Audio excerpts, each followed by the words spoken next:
Hola, queridos hermanos y hermanas del pueblo Maya, de Guatemala y también de México.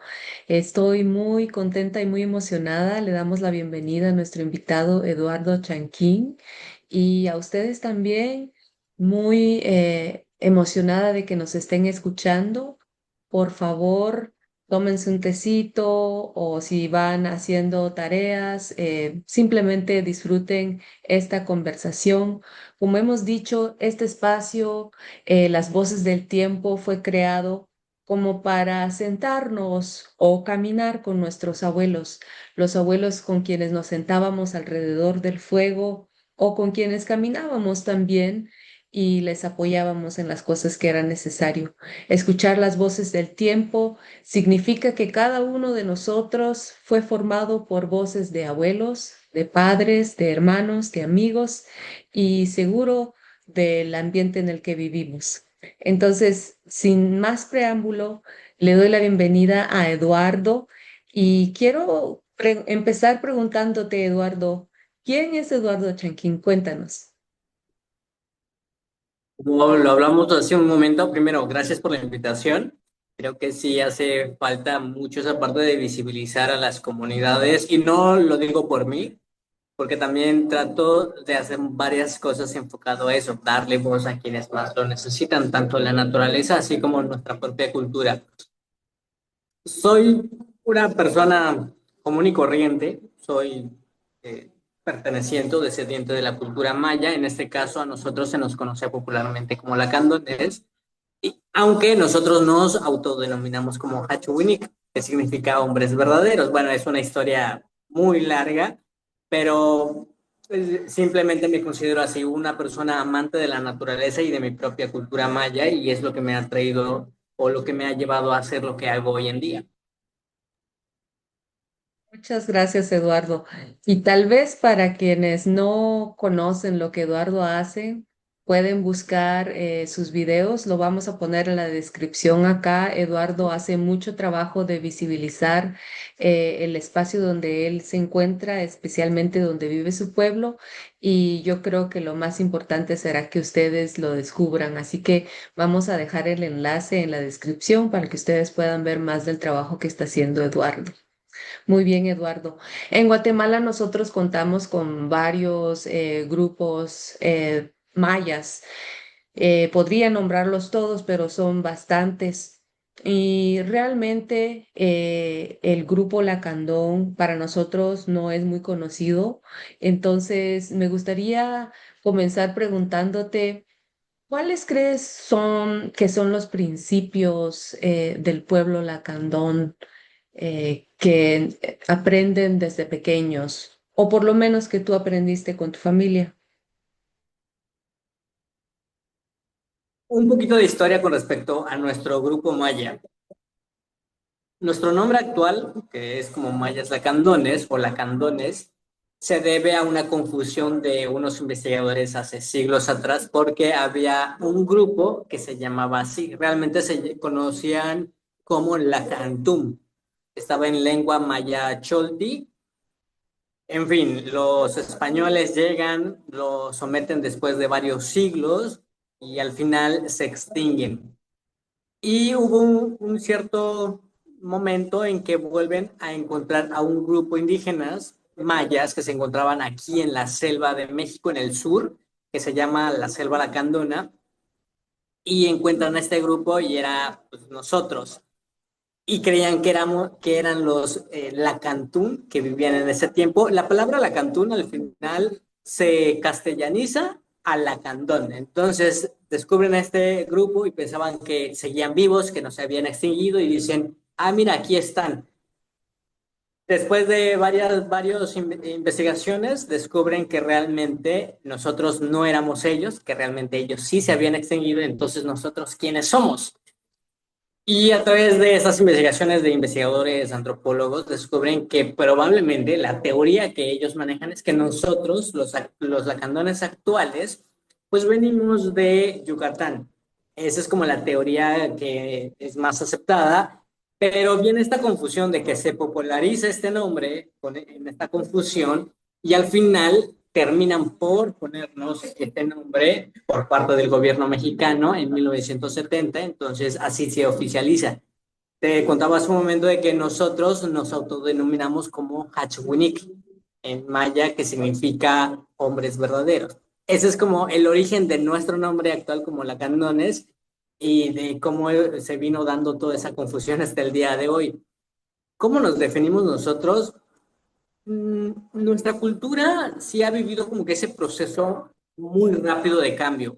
Es decir, hace 50 años o 70 años todavía vivíamos completamente en la selva. O sea, nuestra forma de vida era únicamente en la selva, aunque ya había ciertos contactos con ciertos grupos de personas que no formaban parte de nuestra comunidad, es decir, mestizos que entraban por ciertas actividades como la extracción de madera, del chico zapote, de este árbol.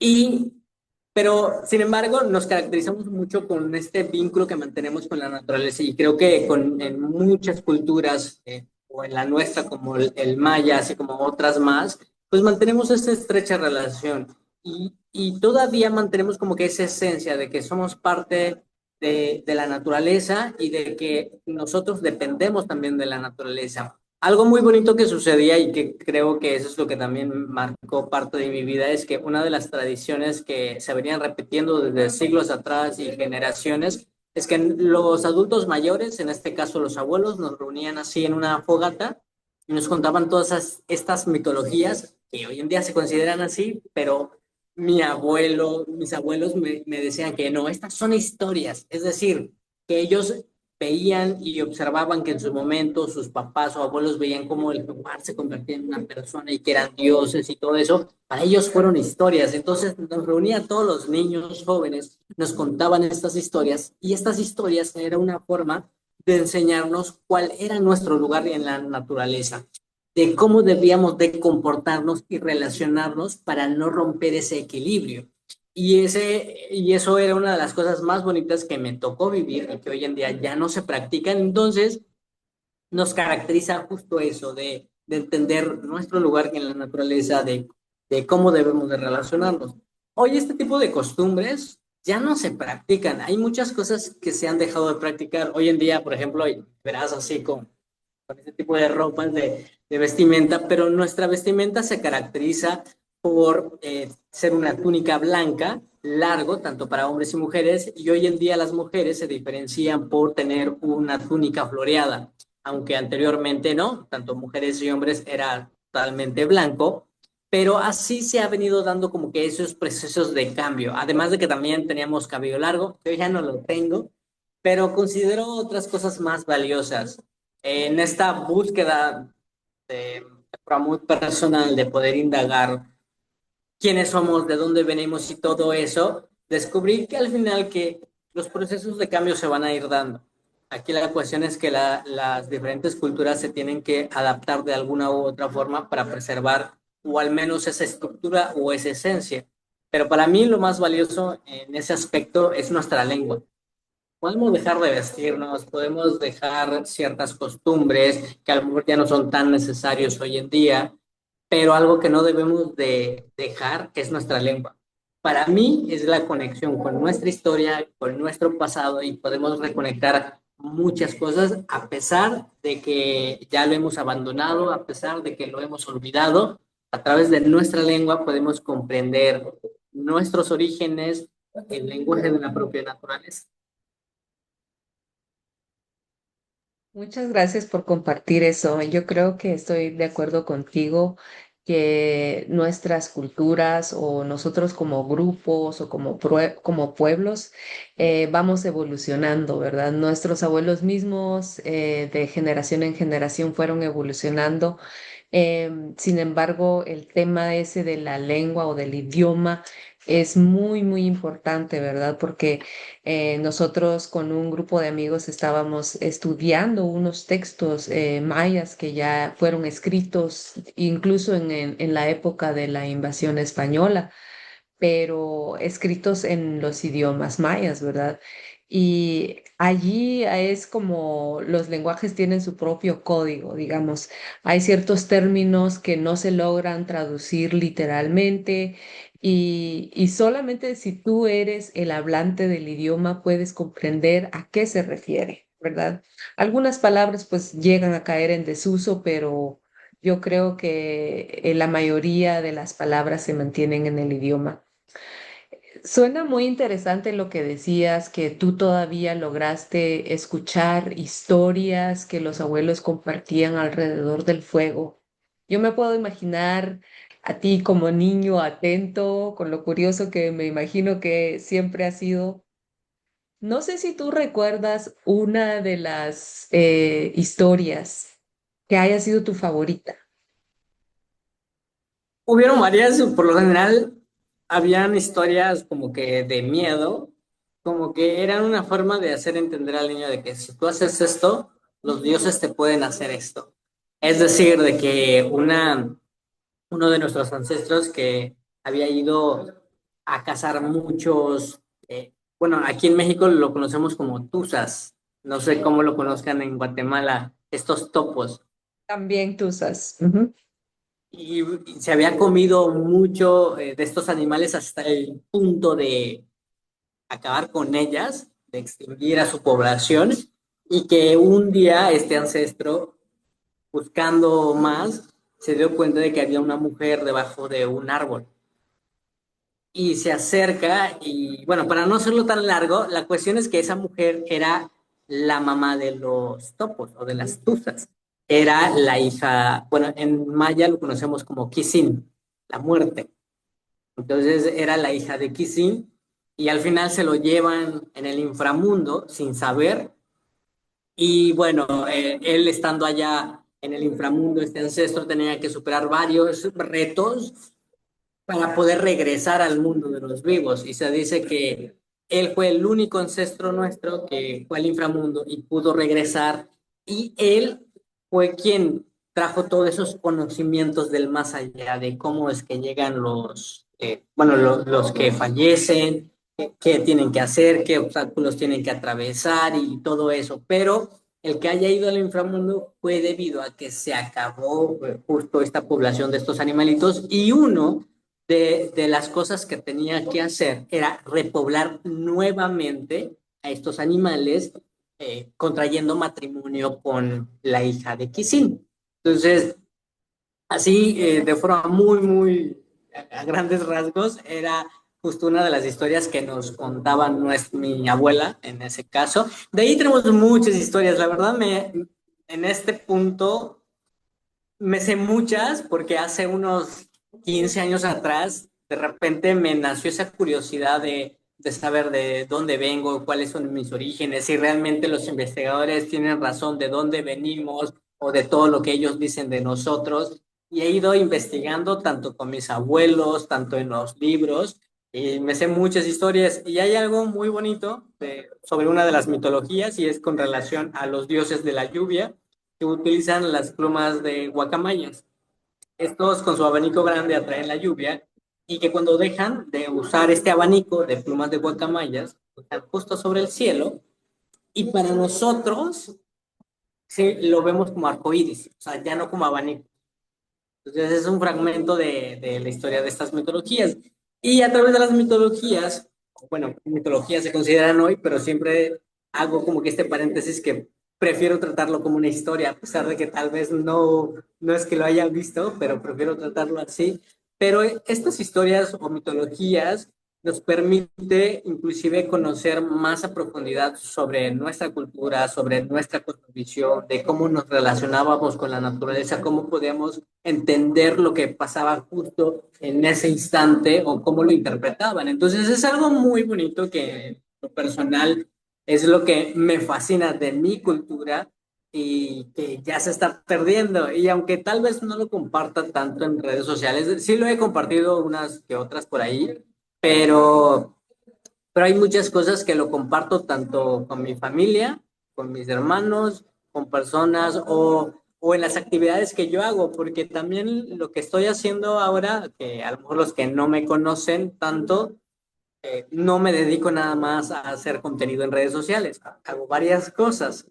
Una de ellas son iniciativas de conservación y dentro de este programa de conservación en el cual yo dirijo, Hacemos programas de educación ambiental en donde integramos estos conocimientos tradicionales enfocados desde la cosmovisión de nuestra cultura y hacer ver a estas nuevas generaciones que estos conocimientos científicos que nos vienen a dar realmente no es nada nuevo para nosotros.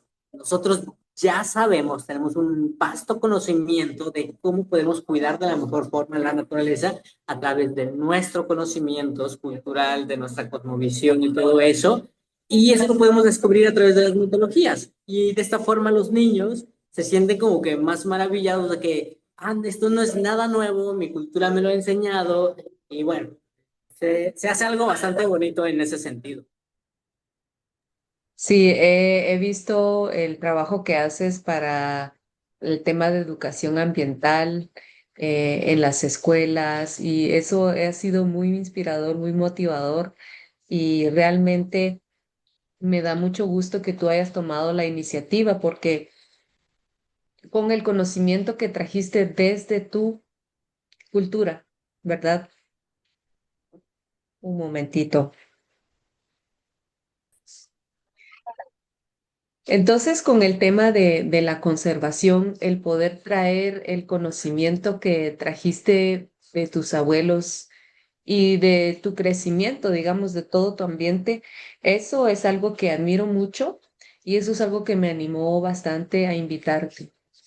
Por ejemplo, te quiero comentar en el tema de la conservación de Guatemala, el medio ambiente es algo que a mí me preocupa, porque somos un país muy pequeño, con una población creciente y realmente las fronteras de la selva o de los bosques se han visto reducidas.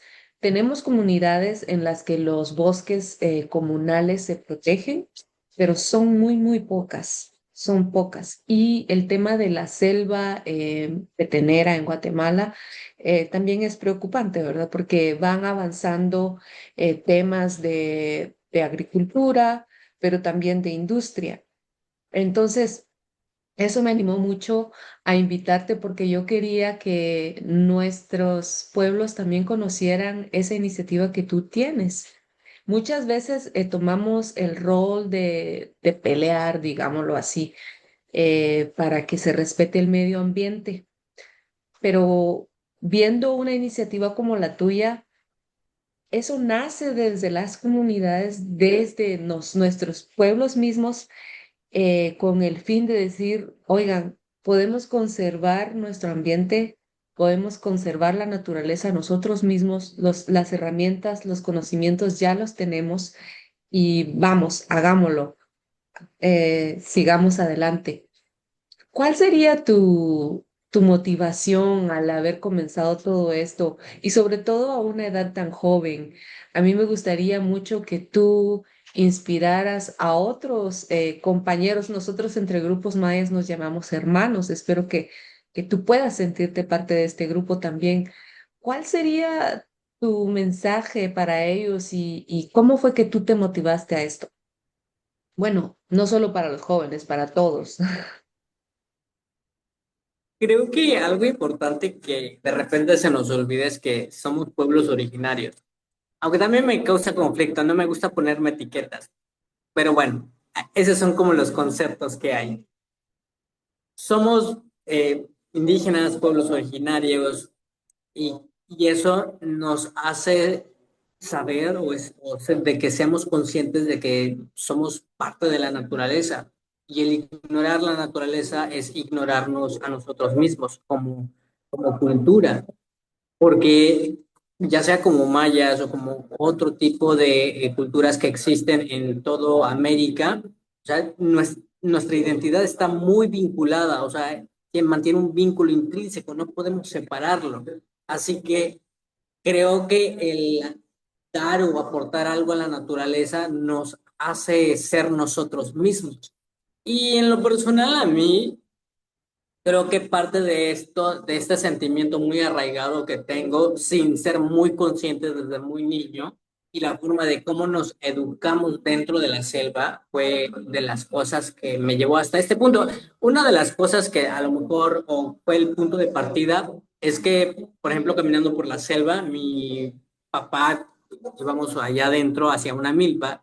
Y pues yo como niño creo que tenía como 7 años probablemente, o 6, y recuerdo que estaba arrancando las hojas de las plantas. Lo recuerdo muy bien porque me asusté. Mi papá se percató, se voltea y me dice, deja de estar arrancando las plantas también sangran. Yo en su momento no entendí lo que me quiso decir. Eso sí, me causó miedo, temor, porque pensé que me iba a pegar. Pero años después entendí esa frase de que las plantas también sangran, significa de que el hecho de que los animales o cualquier ser vivo no hable como nosotros no significa de que no sientan. Y a partir de eso y otros momentos fue como empezar a tener esa inquietud de hacer algo por la naturaleza. Otro de los momentos que no podía concebir a los incendios que eran provocados, el que personas mataran animales y otras cosas, puede que, o sea, no puedo con esto, o sea, no puedo dejar que simplemente pasen, hay que hacer algo.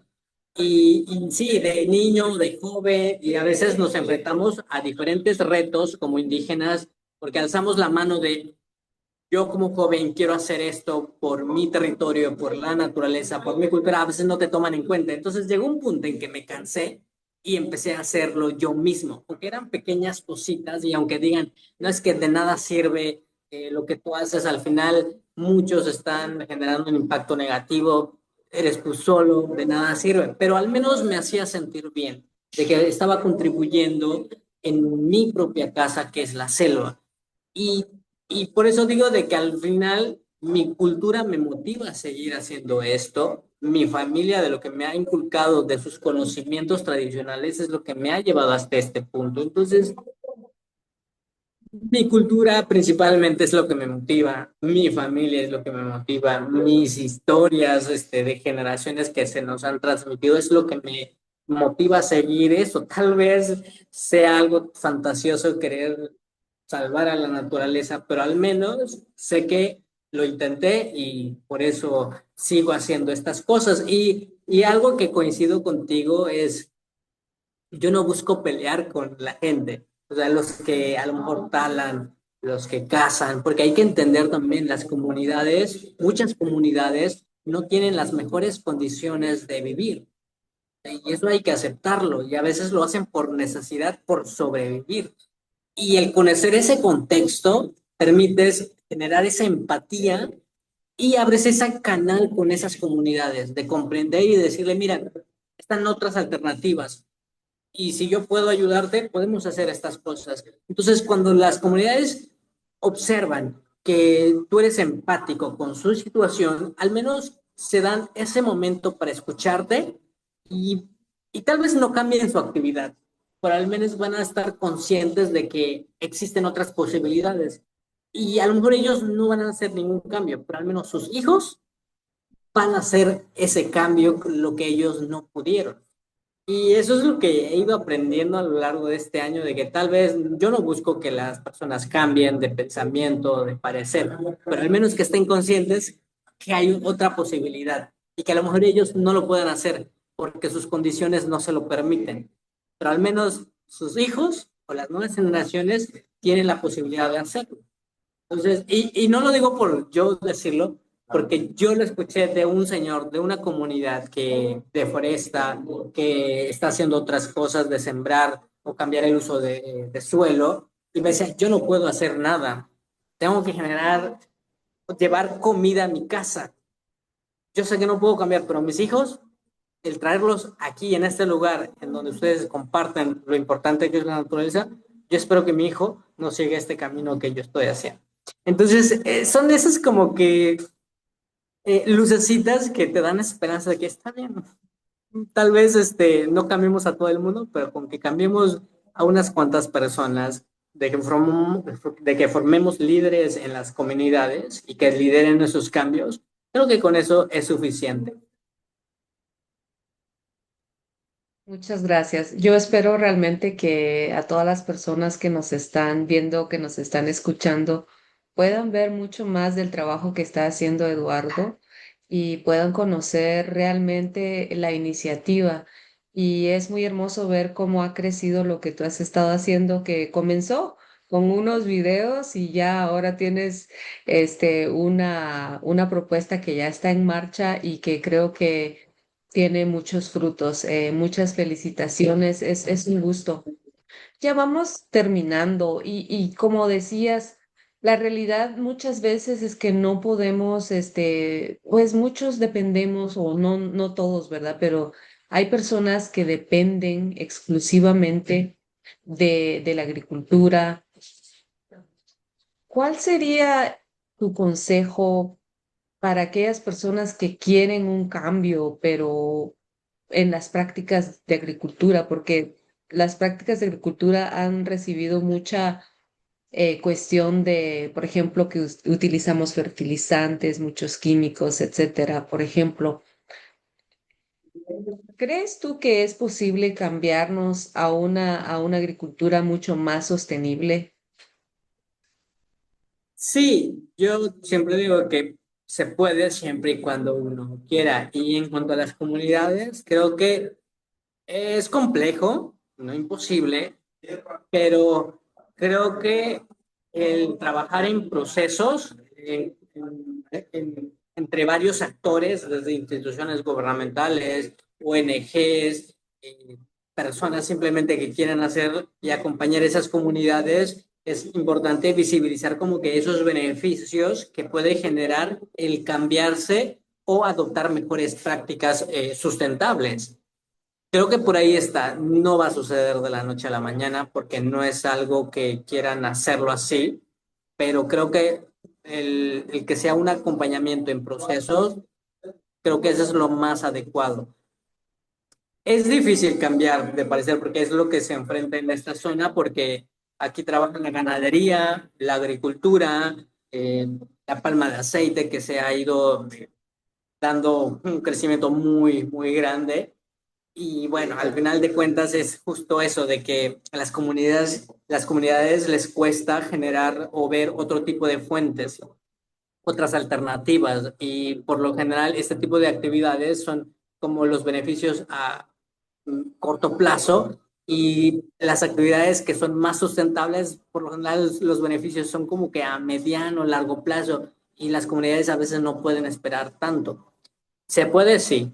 Y aparte de hacer acciones de conservación de formas muy directas, a lo mejor cuidar una reserva, hacer tal cosa, pero también tiene que ir acompañado de educación ambiental, de poder darles a entender de que hay otras formas de y se pueden hacer muchas cosas, pero todo está en, de nuevo, procesos de acompañamiento y visibilizar esos beneficios. No, muchísimas gracias, Eduardo, por compartir eso. Ya estamos en esto y creo que tal vez vamos, si tú aceptas la invitación, podríamos hacer una segunda parte de este episodio, pero por el momento tenemos que dejarlo. ¿Cuál serían las palabras de despedida de nuestro amigo Hach Winik que nos ha acompañado en esta noche? Perdón, ¿me puedes repetir? Es que no te escuché muy bien. ¿Cuál sería tus palabras de despedida? Y dije, Ok. nuestro amigo Hach Winik. Ay, espero que lo haya mencionado Sí, bien. sí, lo hiciste muy bien. Con esta temática que es sobre pueblos originarios o como mayas, de lo que me he ido enfrentando y visitando a muchas comunidades es que es la pena y les avergüenza ser quienes somos, hablar nuestra lengua. No tengan pena, no tengan vergüenza. Creo que debemos estar más orgullosos de saber de quiénes somos, de nuestros orígenes. Y eso nos hace auténticos y muy valiosos. Así que no tienen por qué tener vergüenza en ese sentido. Así que es muy importante justo eso, que empoderar a las comunidades o que se empoderen a través de nuestra propia identidad cultural. Muchísimas gracias, Eduardo. Eh, Gracias por compartir este espacio. No se olviden de seguir a Eduardo. También vamos a poner el enlace, como dije al principio, en la descripción. Y gracias también porque nos han acompañado. Pues ahora nos quedamos pensando, como pueblos también somos parte de la naturaleza, como decía Eduardo, y tal vez sería muy bueno que nos quedemos reflexionando cómo podemos nosotros convivir en esa conexión, cómo podemos retomar esa conexión desde donde quiera que nos encontremos. Así que ya nos dejó Eduardo en qué pensar. Muchísimas gracias. Hasta la próxima.